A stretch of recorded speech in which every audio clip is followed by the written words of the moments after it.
نحمده ونصلي ونسلم على رسول الكريم اما بعد. آج کا درس سورہ قصص کی آیت نمبر 77 سے شروع.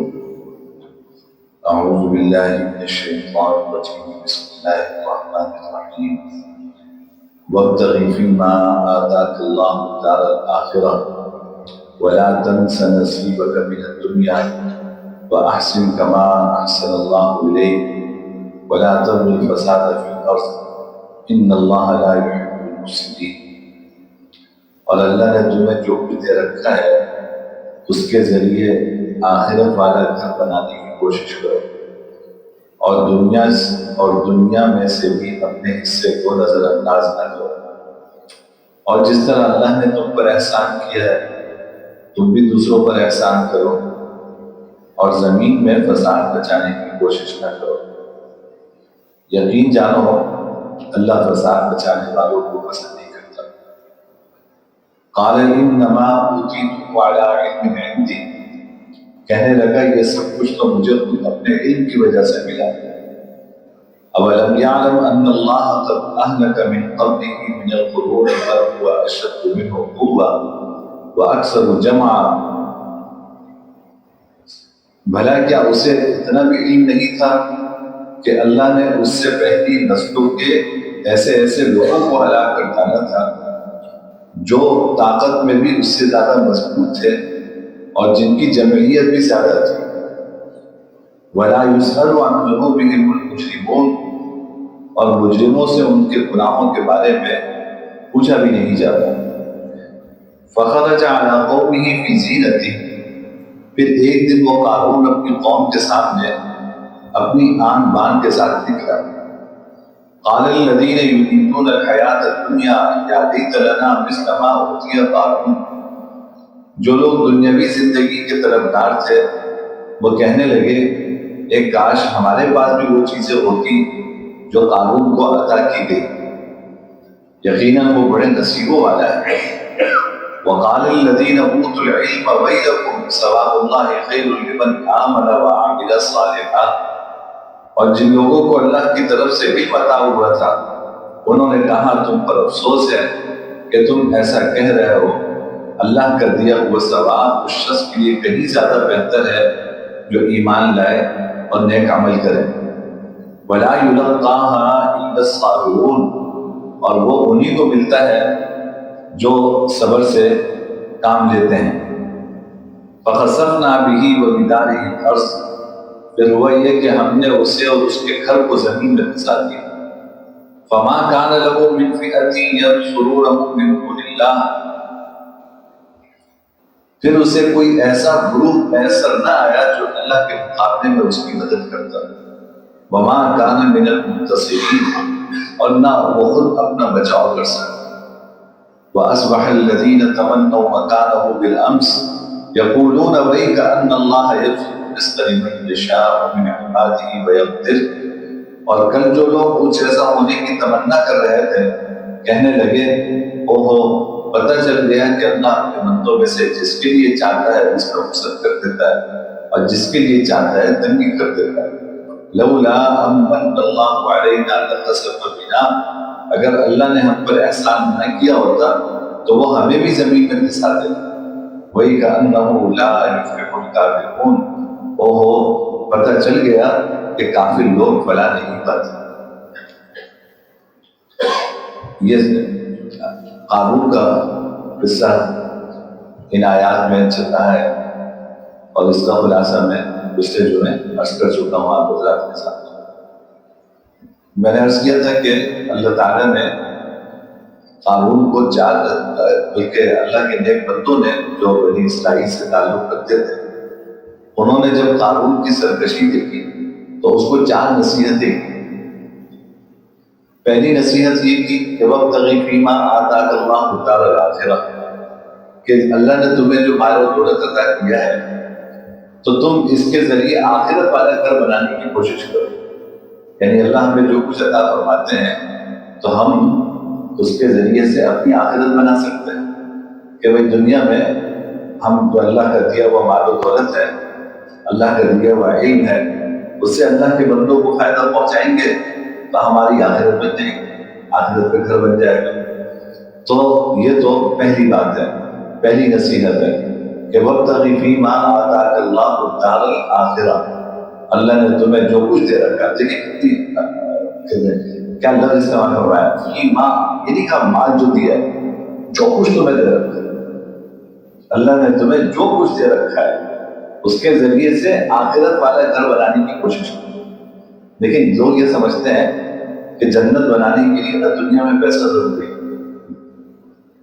پیسہ ہوگا تو خرچ کریں گے نا غریبوں پہ، تو جنت بنانے کے لیے دنیا میں پیسہ ہونا ضروری ہے نہ۔ قرآن یہ نہیں کہہ رہا، قرآن نے لفظ استعمال کیا ماں، ماں کا مطلب ہے جو کچھ، مطلب یہ کہ جنت کمانے کے لیے پیسہ ہونا کوئی ضروری نہیں، جو تمہاری صلاحیتیں ہیں، جو کچھ اللہ نے تمہیں عطا کیا وہ آخرت بنانے کے لیے تم استعمال کر سکتے ہو۔ بھائی کسی کو اللہ نے علم عطا کیا ہے تو اللہ کی مخلوق کو وہ اپنے علم سے فائدہ پہنچائے، جنت بنا لے گا۔ اللہ نے کسی کو مال و دولت عطا کیا ہے، وہ اپنے مال و دولت سے اللہ کی مخلوق کی خدمت کرے، وہ جنت کما لے گا۔ اللہ نے کسی کو ہنر عطا کیا ہے، فرض کرے نا علم ہے نا پیسہ ہے، ہنر ہے، اس کو ایک اللہ تعالیٰ نے اس کو کاریگری کوئی اس کے ہاتھ میں دی ہوئی، پلمبر ہے مثال کے طور پہ، تو اس کے اب پیسہ بھی نہیں ہے، علم بھی نہیں ہے، اس کے ہاتھ میں ہنر ہے، تو وہ ہنر تم کسی کو سکھا دو تو جنت بن جائے گی۔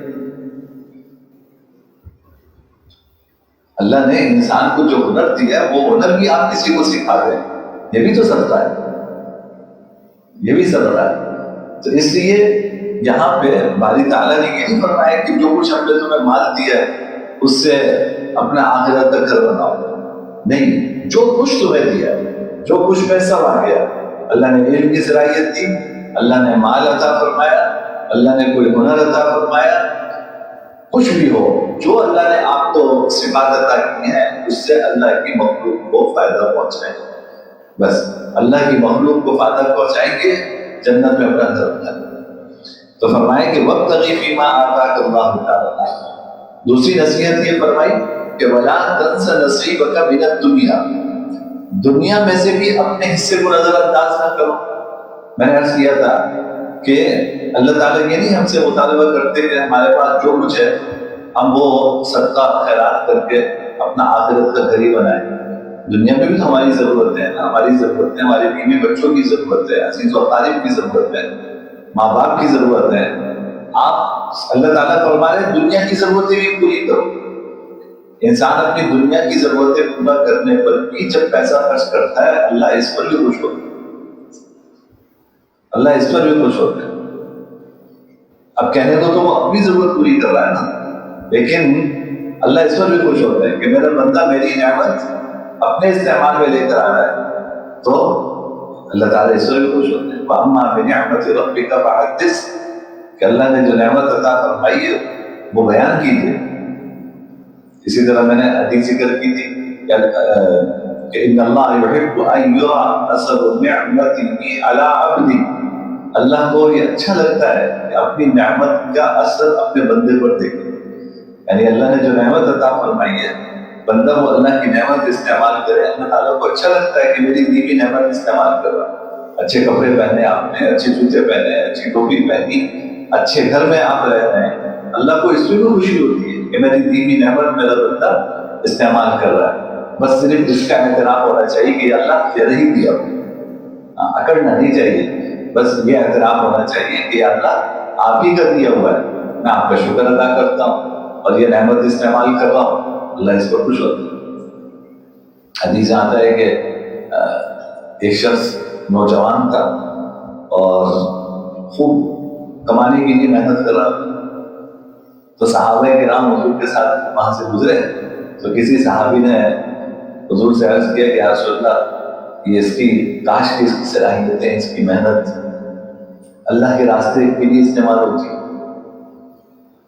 کاش کہ اس کی صلاحیت، اس کی محنت اللہ کے راستے کے لیے استعمال ہوتی۔ آپ نے فرمایا کہ دیکھو ایک انسان محنت مزدوری کرتا ہے، اپنی صلاحیتیں استعمال کرتا ہے اور اس کا مقصد یہ ہے کہ میں اپنے ماں باپ کے اوپر خرچ کروں. فرمایا کہ یہ بھی اللہ کے راستے میں. پھر فرمایا کہ ایک آدمی اس لیے محنت کرتا ہے کہ اپنے بیوی بچوں پر خرچ کروں. فرمایا یہ بھی اللہ کے راستے میں. فرمایا ایک آدمی اس لیے محنت کرتا ہے کہ میں کماؤں تاکہ کسی کے سامنے ہاتھ نہ پھیلانا پڑے. فرمایا یہ بھی اللہ کے راستے میں. یہ بھی اللہ کے راستے میں. تو یہ نہیں بس سمجھنا چاہیے کہ اگر ہم محنت کر رہے ہیں اور اس سے اپنے بیوی بچوں کا پیٹ پال رہے ہیں تو کوئی دنیا کا کام کر رہے ہیں. بھائی اللہ نے ہماری ذمہ داری رکھی ہے، یعنی اپنی جان کی حفاظت، اپنی بیوی بچوں کا خیال رکھنا، یہ اللہ نے ہماری ذمہ داری رکھی ہے نا. تو ہم اس کے لیے محنت کر رہے ہیں، مزدوری کر رہے ہیں، کاروبار کر رہے ہیں، ملازمت کر رہے ہیں، تو اس حکم کو پورا کرنے کے لیے کر رہے ہیں. اللہ اس سے بھی خوش ہوتا ہے، اللہ اس پر بھی اجر عطا کرتا ہے. تو فرمایا کہ یہ مطلب نہیں ہے کہ سارا کچھ اللہ کے راستے میں خرچ کر دو، غریبوں پہ خرچ کر دو، جنت بنا لو اور اپنے آپ کو بھول جاؤ. نہیں، وَلَا تَنْسَ نَصِيبَكَ مِنَ الدُّنْيَا، دنیا میں سے اپنے حصے کو بھی نظر انداز نہ کرو. جو تمہارا حصہ ہے، اپنی ضرورت ہے، اس میں استعمال کرو. وَأَحْسِن كَمَا أَحْسَنَ اللَّهُ إِلَيْكَ، اور جس طرح اللہ نے تم پر احسان کیا ہے تم بھی دوسروں پر احسان کرو. یعنی ہمیں جو کچھ ملا اللہ کی طرف سے ملا، تو اللہ کے بندوں پر انبیاء احسان کا معاملہ کریں، ان کے اوپر خرچ کریں. اور چوتھی نصیحت یہ فرمائی کہ وَلَا تَبْغِ الْفَسَادَ فِي الْأَرْضِ، زمین میں فساد مچانے کی کوشش نہ کرو. ان اللہ لا يحب المفسدین، یقین جانو اللہ فساد مچانے والوں کو پسند نہیں کرتا. اب یہ چار نصیحتیں کی، تو اس کے جواب میں قارون کیا کہتا ہے؟ قال انما اوتیتہ علی علم عندی، کہنے لگا یہ سب کچھ تو مجھے خود اپنے علم کی وجہ سے ملا. نعوذ باللہ، یعنی کہہ رہا ہے اللہ تعالیٰ نے مجھے کیا دیا، یہ تو مجھے اپنے علم کی وجہ سے ملا. اس کا کیا مطلب ہے؟ اس مفسرین نے اس کے تین مطلب بیان کروائے. ایک یہ کہ علم سے مراد ہے دین کا علم. میں نے پہلے بھی عرض کیا تھا کہ قارون بہت بڑا عالم تھا، تورات کا بہت بڑا عالم تھا. اور جب حضرت موسیٰ علیہ السلام کوہ طور پر بنی اسرائیل کے 70 برگزیدہ اور نیک اور عالم لوگوں کو لے کر گئے تاکہ اللہ تعالیٰ سے ہم کلامی کا شرف حاصل ہو، تو اس میں قارون بھی تھا. اس میں قارون بھی تھا، تو علم تو بہت تھا اس کے پاس. تو کہنے لگا کہ مجھے جو تورات کا علم حاصل ہے، دین کا علم حاصل ہے، اللہ نے اس کی وجہ سے مجھے یہ سب کچھ کیا. ایک مطلب یہ. دوسرا مطلب یہ ہے کہ علم سے مراد ہے ہنر. جو مجھے کاریگری میرے پاس ہے اور جو ہنر میرے پاس ہے، میں تو اس سے کماتا ہوں. اللہ تعالیٰ نے میرے ساتھ کیا کیا. کہتے ہیں کہ موسیٰ علیہ السلام نے اس کو علم کیمیا سکھایا تھا، سونا بنانے کا. حضرت موسیٰ علیہ السلام کو اللہ تعالیٰ نے سکھایا، لیکن اللہ کے نبی دنیا طلبی میں لگتے تھے، انہوں نے یہ اس کو سکھایا. چنانچہ یہ پیتل لیتا تھا، تانبا لیتا تھا، اس کو سونا چاندی میں تبدیل کرتا. تو کہنے لگا کہ جو کچھ میرے پاس ہنر ہے، کیمیا کا علم میرے پاس ہے، تو مجھے اس کی وجہ سے یہ سب کچھ میں نے اپنا خزانہ بنایا ہے، ساری دولت بنائی ہے. آپ کہتے ہو کہ جی اللہ کے راستے پر خرچ کرو، تو یہ تو میرا کمایا. اور تیسرا مطلب اس کا بعض علماء نے یہ بیان فرمایا کہ اللہ تعالیٰ کے ہاں میرا جو مرتبہ اور مقام ہے، اللہ نے اس کی وجہ سے مجھے یہ سب کچھ عطا کیا. جنت کا ٹکٹ لے لیا کہ اللہ تعالیٰ کے ہاں میرا جو مرتبہ اور مقام ہے، اس کی وجہ سے اللہ تعالیٰ نے مجھے یہ سب کچھ عطا کیا. تو بہرحال یعنی اپنا کمال سمجھا، چاہے عالم ہونے کی وجہ سے کمال سمجھا، چاہے کمانے کا فن اور ہنر عادت ہونے کی وجہ سے کمال سمجھا، یا اپنے آپ کو اللہ کا مقرب سمجھا، تو بس نگاہ اللہ تعالیٰ سے ہٹ گئی. اور ایک مومن کی نگاہ اللہ تعالیٰ کے ساتھ ہوتی ہے کہ جو کچھ ہمیں عطا کیا ہے میرے علم و ہنر ہے کہ بس کی بات ہی نہیں. جو کچھ عطا ہے وہ انہیں کی عطا ہے، اللہ کی عطا ہے۔ آپ دیکھیں نا، دو دکاندار دکان کھول کے بیٹھے ہوتے ہیں، ایک کے پاس گاہک ایک کے پاس نہیں۔ پلمبر اور الیکٹریشین سے زیادہ کمائے، ایم اے کی ڈگری اور ایم بی اے کی ڈگری لے کے جوتیاں چڑھا رہے، وہ اپنے ہاں وہ جو مزدور ہے وہ زیادہ کماتے۔ تو اس کا مطلب یہ ہوا کہ بھائی نہ پڑھائی کا کوئی دخل ہے، نہ آپ کے ہنر کا کوئی دخل ہے، یہ سب اللہ کی عطا ہے، اللہ کی دین۔ تو یہ ہماری سوچ ہونی چاہیے۔ تبھی تو قرآن کریم میں دیکھیں جگہ جگہ ہماری یہ تربیت کی ہے کہ جب اللہ تعالیٰ کہتے ہیں نا کہ ہمارے راستے میں خرچ کرو، تو کیا الفاظ استعمال کرتے ہیں کہ وَمِمَّا رَزَقْنَاهُمْ يُنْفِقُونَ، جو ہم نے تمہیں دیا ہے اس میں سے خرچ کرو۔ یہ نہیں کہتے کہ خرچ کرو، اللہ تعالیٰ نہیں کہتے خرچ کرو، اللہ تعالیٰ کیا کہتے ہیں؟ جو ہم نے دیا ہے تمہیں اس میں سے خرچ کرو۔ یعنی کیا سکھا اللہ تعالیٰ، کیا سمجھانا چاہ رہے ہیں کہ تم ماں کے پیٹ سے لے کر نہیں آئے تھے، ہمارے ہی دیے ہوئے مال میں سے تمہیں کہا جا رہا ہے کہ خرچ کرو۔ تو کون سی بڑی بات ہے، کون سا احسان ہے تمہارا کہ تم کر رہے ہو؟ مما رزقناہم ينفقون، کہ جو کچھ ہم نے تمہیں دیا ہے اس میں سے خرچ کرو۔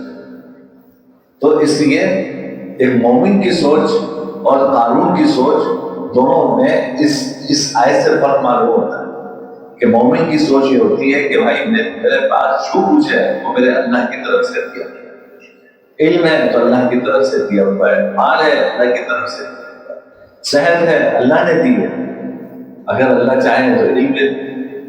یعنی آدمی بسا اوقات ایسا ہوتا ہے کہ کاغذ اٹھاتا ہے، سائن کرنا ہے، سائن کرتی ہے، 1000 بار کیے اب یاد ہی نہیں آ رہا کرنا کیا۔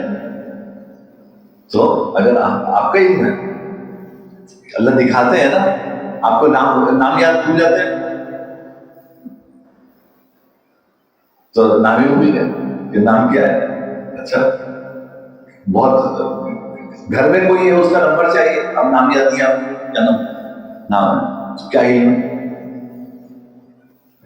صحت ہے تو کون سی صحت میرے اور آپ کے اختیار میں، ایک لمحے کی بات ہے، اللہ کی طرف سے حکم ہو تو نہ جانے بلڈ پریشر کہاں پہنچ جائے، شوگر کہاں پہنچ جائے۔ آپ کا جو کچھ ہے اللہ کا دیا ہوا ہے، صحت بھی اللہ کی دی۔ کس چیز میں انسان اترا ہے؟ علم اللہ کا دیا ہوا، صحت اللہ کی دی، مال اللہ کا دیا ہوا، مال تو کچھ بھی نہیں۔ حضرت علی رضی اللہ تعالیٰ عنہ نے کہا کہ ایک آدمی کہتا نا، تو جانتا ہے میں کون ہوں؟ تو میرے ساتھ لڑ رہا، جانتے ہو میں کون ہوں؟ فرمایا کہ کون ہو؟ تمہاری ابتدا ایک گندے پانی سے ہوئی، تمہاری انتہا کیا ہے؟ جیفہ مونتے، اول ہوگا نطفہ قذرہ، تمہارا آغاز کیا ہے؟ ایک گندا پانی، کپڑے پہ رہ جائے کپڑا نہ پا نکل جائے غسل گندا پانی، یہ تمہارا آغاز ہے۔ تمہاری انتہا کیا ہے؟ جیفہ مونتے، بدبودار مردہ، جان نکلے گی تو اس کے بعد کوئی گھر میں رکھ کے نہ جاؤ۔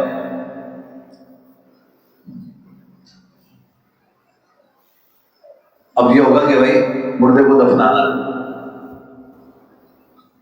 کوئی رکھنے کو تیار نہیں ہو، اگر رہ گئے زیادہ دن تو کہیں گے بدبو آ رہی، بھائی لے جاؤ۔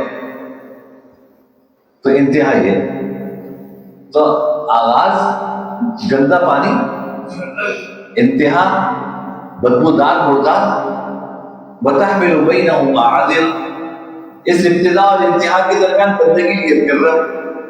کہیں سے بھی انسان کے بدن میں چوٹ لگے تو کیا نکلتا ہے؟ مشکل، کہیں سے خون نکلے گا، کہیں سے پیپ نکلے گی، کہیں سے گندگی نکلے گی، یہ ہے انسان۔ اور پھر تو کہتا ہے کہ جانتے ہو کون؟ کتنا بے حقیقت انسان ہے۔ تو ابتدا یہ تمہاری، انتہا یہ، درمیان میں گندگی عطیت کر رہے ہو اور کہتے ہو کہ یہ میرا کمال ہے، میری صحت، میری خوبصورتی، میرا مال، میری دولت، میرا علم، کچھ بھی نہیں ہے ہمارا۔ یہ قارون کا نقطہ نظر ہے جو کہتا ہے انما اوتیتہ علی علم، یہ تو میرے علم کی وجہ سے مجھے سب کچھ۔ تو مومن یہ نہیں سوچتا، مومن سوچتا جو ملا ہے وہ اللہ کی وجہ، اللہ تعالیٰ کے حکم سے ملا، اللہ کی مرضی سے ملا، میں اس قابل نہیں تھا کہ میرے پاس یہ چیزیں ہوتی، تو اس کی عطا ہے۔ بس یہ تصور ذہن میں ہر وقت رکھتا ہے۔ انشاءاللہ جب یہ تصور ذہن میں ہوگا نا تو اللہ کی نعمت سمجھ کے استعمال کرے، تو شکر کا جذبہ دل میں پیدا ہوگا۔ دیکھو جب آدمی یہ سوچ کے کرے گا کہ میرے اللہ نے مجھے یہ دیا ہے، میرا استحقاق نہیں تھا، میں حقدار نہیں تھا اس کا، نہ میرا استحقاق تھا، محض اللہ کی عطا ہے، تو دل سے شکر ادا ہوگا نہیں ہوگا، دل سے جذبات پیدا ہوں گے کہ اللہ تیرا شکر ہے کہ تو نے مجھے یہ عطا فرمایا۔ بس اللہ اپنے شکر گزار بندوں میں شامل کر لے آپ کی آخر عمر میں انشاءاللہ۔ تو فرمایا کہ قال انما اوتیتہ علی علم، اب اللہ تعالیٰ کہہ رہے ہیں کہ اولم یعلم ان اللہ قد اہلک من قبلہ من القرون، کیا اسے اتنا علم نہیں ہے کہ اللہ نے اس سے پہلے کتنی نسلوں کو ہلاک کیا ہے؟ من ہوا اشد منہ قوہ واکثر جمعا، جن کی جمعیت بھی زیادہ تھی اور وہ زیادہ مضبوط بھی تھے۔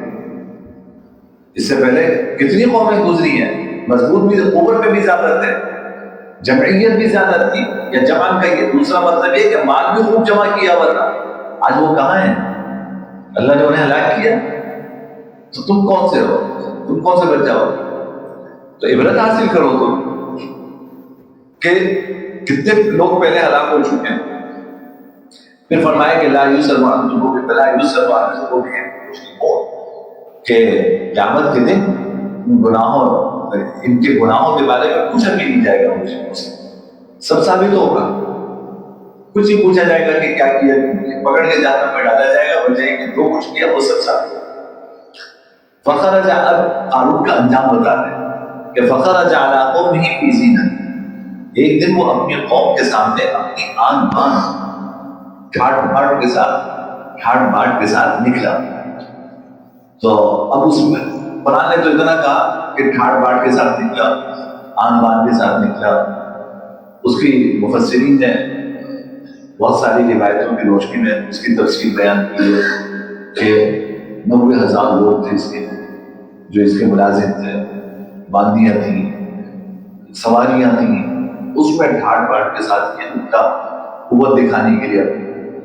تو اب جب گزرا راستے سے تو دو طرح کا مجمع تھا، ایک مجمع وہ تھا کہ جو عام لوگوں کا تھا، تو عام لوگ تو چائے بھی نکال سے نہیں کرتے تھے، اللہ نے دیکھو کیا کیا دیا اس میں، اور یہ تمنا کر رہے تھے کہ کاش کے ابھی کچھ ملا ہو۔ دوسری طرف اللہ کے وہ بندے تھے جن کو اللہ نے اپنا علم، اپنی معرفت عطا کی، تو انہوں نے کہا کہ یہ کون سی ایسی حسرت کی بات ہے اور تمنا کرنے کی بات ہے کہ قارون کو کیا ملا، جو کچھ ملا وہ دنیا میں رہ جائے گا، اصل آخرت کا ثواب ہے، اس کی فکر کرو، جو آخرت میں تم سے آگے بڑھا ہوا اس پہ رش کرو۔ قارون کے اوپر کیا رش کر رہے ہو؟ خزانہ ملا ہے تو بڑا رش کر رہا ہے، تو یہ کوئی رش کرنے کی چیز نہیں، تمنا کرنے کی چیز نہیں۔ چنانچہ فرمایا کہ فخرج علی قومہ فی زینتہ، ایک دن اپنی قوم کے سامنے اپنی آن بان کے ساتھ نکلا۔ قال الذین یریدون الحیاۃ الدنیا، جو لوگ دنیاوی زندگی کی طرف ڈار تھے وہ کہنے لگے یا لیت لنا مثل ما اوتی قارون، ایک کاش ہمارے پاس بھی وہ چیزیں ہوتی جو قارون کو عطا کی گئی، کتنا خزانہ ہے، کتنی نوکر چاکر، سواریاں، انہ لذو حظ عظیم، یقیناً وہ بڑے نصیبوں والا ہے۔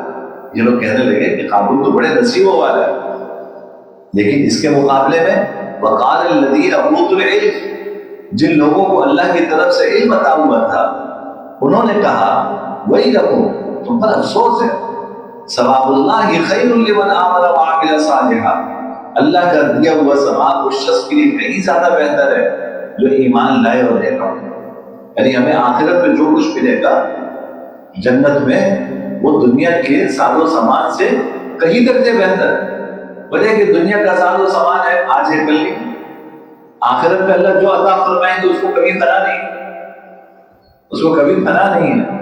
جو اللہ نعمت عطا فرمائیں گے انسان بھی باقی رہے گا اور اس کی نعمتیں بھی ہمیشہ باقی رہیں گی اللہ رب العزت کے مدد سے۔ تو اور اس میں اشارہ اس بات کی طرف کر دیا کہ دیکھو جو اہل علم ہوتے ہیں وہ دنیا کی نہ حضرت دنیا کی تمنا کرتے اور نہ جن کے پاس دنیا ہوتی ہے اس کو رش کی نگاہ سے یہ عام لوگوں کا کام ہے. عام لوگوں کا کام ہے کہ وہ دیکھیں کہ ارے اس کے پاس تو ایک گاڑی ہے, اس کے پاس تو 10 گاڑی ہے, میرے پاس تو ایک, اس کے پاس تو 2 بنگلے ہیں, میرے پاس تو ایک ہے, اس کے پاس تو یہ ہے, میرے پاس تو یہ ہے. یہ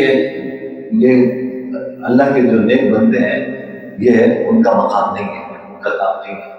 وہ سمجھتے ہیں کہ جو کچھ بھی ہے اللہ کی طرف سے. کسی کو زیادہ ملا یہ اس کے کوئی اللہ کے یہاں مقبول ہونے کی علامت نہیں, کسی کو کم ملا وہ اللہ کے یہاں مقبول ہونے کی علامت نہیں. تو ہم یہ سب دیکھیں کہ بھائی بڑا پیسہ, بڑا مال, بڑی دولت, تو کیا مطلب ہے کہ اللہ تعالیٰ کیا اس کا مقام بہت اونچا ہے؟ اگر یہ بات ہوتی تو اللہ کے رسول فاقے سے کیوں رہتے؟ حضرت عائشہ فرماتی 3 چاند گزر جاتے تھے ہمارے گھر میں آدمی تھے.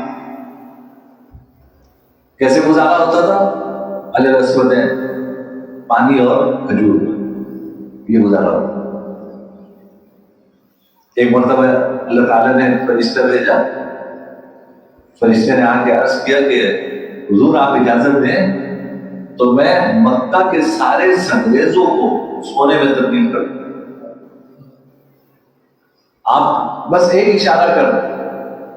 آپ نے فرمایا کہ میں تو یہ چاہتا ہوں کہ ایک دن کھانا ملے 3 دن بھوکا رہو, ایک دن کھانا ملے 3 دن بھوکا رہو, تاکہ جب کھانا ملے شکر ادا کرو, بھوکا رہو صبر کرو. میں تو یہ چاہتا ہوں, مجھے کیا ہے مالی بڑی دنیا, میرا دنیا سے کیا لینا دینا, میرا دنیا سے کیا لینا دینا. تو اگر یہ کوئی فخر کی علامت ہوتی تو سب سے زیادہ دنیا اللہ کے رسولوں کو ملتی, محبوب خدا سرور دو عالم صلی اللہ علیہ وسلم کو ملتی. اگر یہ کوئی فخر کی بات ہوتی تو فرمائے کہ قال الذین اوتوا العلم, جن کو علم عطا کیا گیا تھا وہ کہنے لگے کہ تم پر افسوس ہے, ثواب اللہ خیر لمن آمن وعمل صالحا, اللہ کا دیا ہوا ثواب اس شخص کے لیے کہیں زیادہ بہتر ہے جو ایمان لائے اور نیک عمل کرے. ولا یلقاها الا الصابرون, اور وہ انہیں کو ملتا ہے جو صبر سے کام لیتے ہیں. یعنی آخرت کا ثواب انہیں کو ملتا ہے جو صبر سے کام لیتے ہیں. صبر کا مطلب کیا؟ صبر کا مطلب ہے اپنی خواہشات پر قابو رکھنا, یہ مطلب ہے صبر. صبر کے معنی اپنی خواہشات پر قابو رکھتے ہیں, یعنی جو دل میں آیا کر گزرنا یہ غلط ہے. دیکھنا ہے کہ کیا کرنا ہے اور کیا نہیں کرنا ہے. تو خواہشات کا خون ہوتا ہے نا, تو یہی خواہشات کا خون صبر ہے, یہ خواہشات کا خون صبر ہے. تو یہ انہیں کو ملتا ہے آخرت کا ثواب جو صبر سے کام لے. اچھا اب ہوا کیا؟ فَخَسَفْنَا بِهِ وَبِدَارِهِ الْأَرْضَ, وہ یہ کہ ہم نے اسے اور اس کے گھر کو زمین میں دھسا دیا, اور حدیث میں آتا ہے قیامت تک دھستا رہے گا. اور میں نے عرض کیا تھا کہ اس کا بعض حضرات مفسرین نے پس منظر کو بیان کیا. پچھلے جمعے میں نے عرض کیا تھا کہ اس نے ایک عورت کو تیار کیا اور اس کے ذریعے سے موسیٰ علیہ السلام کی تہمت لگائی. تو حضرت موسیٰ علیہ السلام نے فرمایا کہ کون ہے جس کے بارے میں تم تہمت لگا رہے ہو؟ تو وہ عورت کو لیا ہے.